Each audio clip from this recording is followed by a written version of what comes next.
वक्त दिखाया जाता है जब जिंदगी बहुत आसान थी, लेकिन अब सब कुछ बदल चुका है। दुनिया एक सूखी हुई वीरान जमीन में बदल चुकी है। बरसों से बारिश नहीं हुई, लोग प्यास और भूख से लड़ते हुए हर दिन जिंदा रहने की कोशिश कर रहे हैं। जमीन अब पूरी तरह रेगिस्तान बन चुकी है। इसी बर्बाद हुई दुनिया में कुछ लोग अब भी इस उम्मीद में हैं कि दुनिया जल्दी ही पहले जैसी हो जाएगी।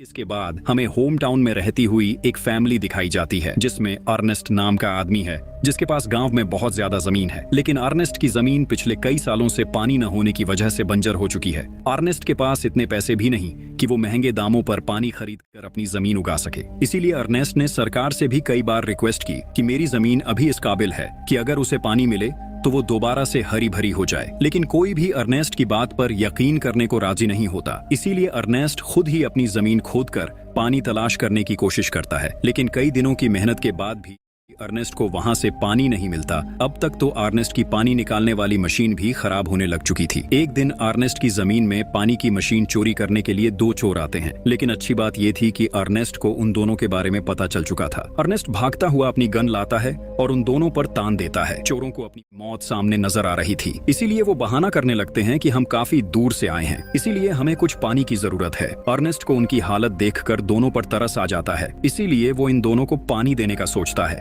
लेकिन तभी वो लोग अपने पास रखी हुई गन निकाल लेते हैं। अर्नेस्ट बहुत गुस्से में आ जाता है और बिना कुछ सोचे समझे ही दोनों को शूट करके मार देता है। इसका मतलब ये है कि पानी की इतनी कमी हो चुकी है कि लोग पानी के लिए एक दूसरे को मारने पर आ चुके हैं। अगले दिन अर्नेस्ट अपने बेटे जीरो के साथ वाटर सप्लाई वाली जगह पर जाता है, जहां इसकी मुलाकात मैक्स नाम के आदमी से होती है। ये लोग प्राइवेट कंपनीज के साथ मिलकर बड़ी बड़ी मशीन्स लगाते हैं और पानी निकालकर शहर के अमीर लोगों को महंगे दामों पर बेचते थे। अर्नेस्ट इनको बताता है कि यहाँ से कुछ दूरी पर मेरा खेत है। आपकी मशीन्स की वजह से जो थोड़ा बहुत पानी हमें मिलता था, अब वो आना भी बंद हो गया है, इसीलिए आप लोग अपनी मशीन्स को यहाँ से कहीं और ले जाओ। लेकिन मैक्स अर्नेस्ट को बुरा भला कहता है और उसकी बात मानने से साफ साफ इनकार कर देता है। अर्नेस्ट भी अब चुपचाप कुछ पानी लेकर वापस घर की तरफ निकल आता है। अर्नेस्ट के पास इतना खाना पानी नहीं था कि वो अपने गधे को भी पेट भरकर खाना दे सके, इसीलिए अर्नेस्ट के गधे की हालत भी खराब हो चुकी थी। वो बहुत ज्यादा कमजोर हो चुका था। रास्ते में आते हुए गधे का पांव एक पत्थर से स्लिप होता है और वो नीचे जा गिरता है, इसीलिए उसके अगले दोनों पांव टूट जाते हैं। बेचारा गधा पहले भूखा प्यासा परेशान था, लेकिन अब वो चलने के काबिल भी नहीं रहा। वो बहुत ज्यादा दर्द में था। अब अर्नेस्ट अपने गधे को दर्द से आजाद करने के लिए ना चाहते हुए भी उसे मार देता है। इसके बाद ये दोनों घर वापस आ जाते हैं, जहां हम अर्नेस्ट की बेटी मैरी को देखते हैं, जो मिट्टी की मदद से बर्तन साफ कर रही थी। अब इन लोगों के पास सामान इधर उधर ले जाने के लिए गधा नहीं था, इसीलिए अर्नेस्ट अपने बेटे के साथ रोबोटिक फार्म में जाता है, जहां ऐसे रोबोट्स तैयार किए जाते हैं जो लोगों के लिए एनिमल्स की तरह काम करते हैं। आज इस कंपनी ने पहली बार एक रोबोट तैयार किया था जो ह्यूमन नीड्स के हिसाब से बनाया गया था। सभी लोग यहाँ इकट्ठे हो जाते हैं, इसीलिए इस रोबोट की बोली लगना शुरू हो चुकी थी। यहाँ फ्लैम नाम का आदमी किसी तरह भी इस रोबोट को खरीदना चाहता था, लेकिन अर्नेस्ट फ्लैम से ज्यादा बोली लगाकर रोबोट को बाय कर लेता है, जिस बात का फ्लैम को बहुत गुस्सा था। इसके बाद अर्नेस्ट और जीरो अर्नेस्ट की वाइफ कैरोलिन से मिलने एक हॉस्पिटल जाते हैं। अर्नेस्ट की वाइफ कुछ समय पहले एक एक्सीडेंट की वजह से बहुत ज्यादा बीमार हो गई थी, इसीलिए कैरोलिन अब एक खास फ्रेम की मदद से ही जिंदा रह सकती है। अर्नेस्ट के पास इतने पैसे नहीं थे कि वो ये फ्रेम बाय करके अपनी वाइफ को घर ला सके, इसीलिए कैरोलिन हॉस्पिटल में ही रहती है और सारी फैमिली कैरोलिन से मिलने हॉस्पिटल ही आती है। कैरोलिन से मिलने के बाद बाप बेटा घर की तरफ चल जाते हैं। रास्ते में इन दोनों को रूबी नाम का आदमी मिलता है, जो खाना पानी न होने की वजह से बहुत ज्यादा परेशान था। उसके पास इतने पैसे नहीं थे कि वो अपने बच्चे को पाल सके, इसीलिए रूबी रोड पर अपने बेटे को सेल करने के लिए खड़ा था। अर्नेस्ट को जब पता चलता है तो वो रूबी को ऐसा करने से रोकता है। अर्नेस्ट रूबी को हौसला देता है और कहता है, तुमको ऐसा नहीं करना चाहिए। रूबी अर्नेस्ट को पहले से जानता है, इसीलिए वो अर्नेस्ट को बताता है कि तुम्हारी बेटी मैरी का किसी लड़के के साथ चक्कर चल रहा है, इसीलिए तुम्हें उसे कंट्रोल में रखना चाहिए। ये बात सुनकर अर्नेस्ट को रूबी पर बहुत गुस्सा आता है, इसीलिए वो चुपचाप घर चला आता है। अर्नेस्ट मैरी के पास जाकर उससे पूछता है और कहता है, तुम्हें मुझे बताना चाहिए था। लेकिन मैरी अर्नेस्ट से कहती है, मैं अपनी जिंदगी के फैसले खुद कर सकती हूँ, आपको मेरी जिंदगी में इंटरफियर करने की कोई जरूरत नहीं। अर्नेस्ट अपनी बेटी का ऐसा बिहेवियर देखकर अंदर से टूट जाता है और गुस्से में आकर मैरी को रूम में लॉक कर देता है। अगले दिन अर्नेस्ट को पता चलता है कि उसका रोबोटिक गधा चोरी हो चुका है। अर्नेस्ट का पूरा शक फ्लैम पर ही जाता है, क्योंकि फ्लैम ही रोबोटिक गधा खरीदना चाहता था। अर्नेस्ट अब फ्लैम के पास जाने वाला था, तभी वहाँ वाटर सप्लाई वाले लोग आ जाते हैं, जो आते ही अर्नेस्ट को इतना मारते हैं कि वो बेहोश हो जाता है। थोड़ी देर बाद जब अर्नेस्ट की आंख खुली, तब वो लोग अर्नेस्ट को बताते हैं कि कि हमने खुद तुम्हें तुम्हारे रोबोटिक गधे के साथ यहाँ से पानी चुराते हुए देखा है। अर्नेस्ट उनकी समझाने की कोशिश करता है कि उसने कुछ नहीं किया, लेकिन वो लोग अर्नेस्ट की एक नहीं सुन रहे थे। किसी तरह अर्नेस्ट अपनी गन तक पहुंचता है और सबको गन पॉइंट पर ले लेता है। वो लोग गन देखकर पीछे हो जाते हैं, जिससे अर्नेस्ट को यहाँ से भागने का मौका मिल जाता है। अर्नेस्ट किसी भी हाल में फ्लैम को ढूंढना चाहता है, क्योंकि अब उसे यकीन हो चुका है कि ये काम फ्लैम का ही है। थोड़ी देर बाद जब अर्नेस्ट को फ्लैम मिलता है तो अर्नेस्ट उसे गन पॉइंट पर करके वाटर सप्लाई वालों की तरफ जाने के लिए फोर्स करता है, क्योंकि अर्नेस्ट अपने आप को बेगुनाह साबित करना चाहता है। अर्नेस्ट बहुत ज्यादा जख्मी था, उसकी हालत बहुत ज्यादा खराब थी, लेकिन फिर भी वो फ्लैम को उन लोगों के पास ले जाने लगता है। अर्नेस्ट थोड़ा ही चलने पर डिहाइड्रेशन का शिकार हो चुका और फ्लैम को भी इस बात का अंदाजा हो चुका था। फ्लैम अर्नेस्ट से कहता है कि हमारे पास बहुत सारा पानी मौजूद है, तुम इस पानी में से थोड़ा पानी पी सकते हो, बाद में हम इस पानी को बेचकर अच्छे खासे पैसे बटोर लेंगे।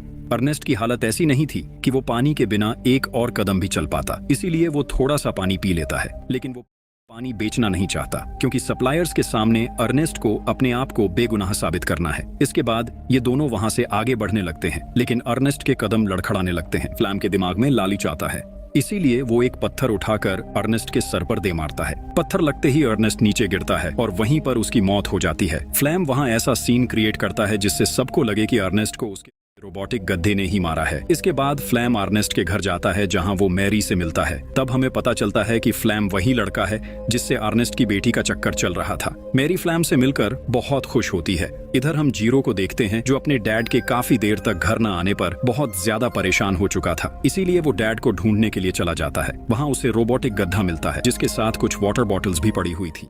ये बॉटल्स उसी वाटर सप्लायर की थीं जिनके पास जीरो और अर्नेस्ट मूवी की शुरुआत में गए थे। जीरो को पता चल चुका था कि उसके डैड अब इस दुनिया में नहीं रहे। इसके बाद जीरो वो बॉटल्स लेकर सप्लायर के पास जाता है, तो उन्हें भी पता चल जाता है कि अर्नेस्ट ने उनकी बॉटल्स नहीं चुराई थीं, क्योंकि अगर अर्नेस्ट बॉटल्स भरता तो बाकी की बॉटल्स भी वहीं पर होनी चाहिए थी। जीरो को भी लगता है कि उसके डैड को रोबोटिक गधे ने ही मारा है, इसीलिए उसे रोबोट पर बहुत गुस्सा आ जाता है। घर आकर जीरो उसे तोड़ने की कोशिश कर रहा था, तभी वहाँ फ्लैम भी आ जाता है। फ्लैम जीरो के सामने अच्छा इंसान बनने की कोशिश करता है। वो जीरो को हौसला देता है और उसे झूठी तसल्ली देता है। जीरो भी फ्लैम की बातों में आ चुका था। एक दिन फ्लैम जीरो से कहता है कि मैं तुम्हारी बहन को पसंद करता हूँ, इसीलिए मैं उससे शादी करना चाहता हूँ। जीरो भी अब तक फ्लैम को एक्सेप्ट कर चुका था। फ्लैम का असली मकसद अर्नेस्ट की सारी जमीन पर कब्जा करना था, इसीलिए वो मेरी को झूठे प्यार का धोखा भी दे रहा था। फ्लैम अब उनकी खेत में फसल उगाना चाहता था, इसीलिए वो वाटर सप्लायर्स के पास जाकर कहता है कि मुझे इलीगली अपनी फसल उगाने के लिए पानी दो। जब मेरी फसल उगेगी तो हम दोनों आधे आधे पैसे रख लेंगे। सप्लायर्स को भी कंपनी से ज्यादा कुछ नहीं मिलता था, इसीलिए वो बिना सोचे समझे ही फ्लैम की बात मान जाते हैं। अब फ्लैम को उसकी फसल उगाने के लिए बहुत सारा पानी दे दिया जाता है। फ्लैम फसल पर बहुत ज्यादा मेहनत करता है। जल्द ही उनकी जमीन में फसल उगना शुरू हो जाती है। फ्लैम और जीरो अपनी जमीन में फसल देखकर बहुत ज्यादा खुश थे। अब तो फ्लैम और मेरी शादी भी कर लेते हैं। फ्लैम अब अपनी जिंदगी में बहुत खुश था, उसकी लाइफ बहुत अच्छी चल रही थी। लेकिन एक दिन फ्लैम के पास बैंक से कुछ लोग आते हैं, जो फ्लैम को बताते हैं कि अर्नेस्ट ने अपने खेतों के लिए बैंक से लोन लिया था, लेकिन काफी समय गुजर जाने के बाद भी उसने अपना लोन अदा नहीं किया। अगर कुछ दिन तक लोन वापस न किया गया तो बैंक उसकी सारी जमीन पर कब्जा कर लेगा।